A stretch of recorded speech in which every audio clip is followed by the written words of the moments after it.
Je parle bien sûr de la méritocratie. Si vous étiez absente ce jour-là, Madame la Ministre, la méritocratie représente l'équité que vous intentionnez de supprimer. Nous, par contre, nous nous opposons à cette suppression d'égalité des chances. Madame la Ministre, bien qu'il faudrait beaucoup pour se lever et parler, je pense qu'il faut encore plus pour s'asseoir et écouter. Je vous demande de m'écouter mieux si vous m'entendez.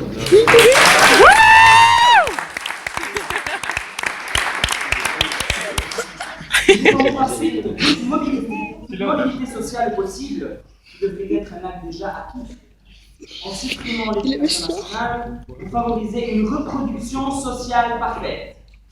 Ensuite, les enfants issus de familles modestes n'auront pas le droit à l'éducation. N'ont-ils pas le droit de tenter leur chance pour devenir l'homme ou la femme qu'ils rêvent d'être? Je cite de là Bourdieu, qui avait parlé des trois capitaux, bien évidemment, le capital social, le capital économique et le capital culturel. Bourdieu avait dit que si l'un naissant en manque d'un de ces capitaux, c'était le devoir de l'État de le lui fournir. Sans mentionner aussi la Déclaration des droits de l'enfant de 1959 qui souligne l'importance des droits de l'éducation à travers son 5e article qui dit « Tout enfant a droit à l'éducation ». Bien que le droit de question vous est réservé, je me permets de vous en poser une. Connaissez-vous Madame Roosevelt? La femme de l'ancien président américain, également première ambassadrice des États-Unis à l'ONU, qui avait dit « Nul ne peut vous rendre inférieur sans votre propre consentement ». Eh bien aujourd'hui, cher peuple, on nous rend inférieurs à tous. Dites-moi. Oula.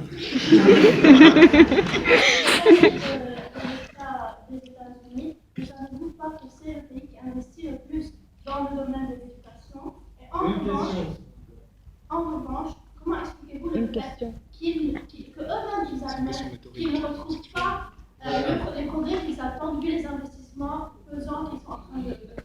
Bon, je doute de ressources, mais je n'ai pas cité l'exemple des États-Unis, j'ai cité l'exemple de l'ancienne femme du président américain qui était l'ambassadrice des États-Unis à l'ONU. Je prends la citation, vous la connaissez pas. Nul ne peut vous rendre inférieur sans votre propre consentement.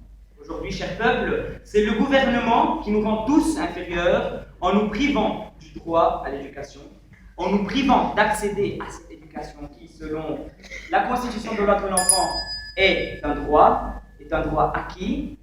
Eh bien, aujourd'hui, pour tous ces faits, pour tous ces propos que nous présentons, je vous demande de voter contre cette loi qui vous prive et qui prive vos enfants futurs de l'éducation. Merci beaucoup.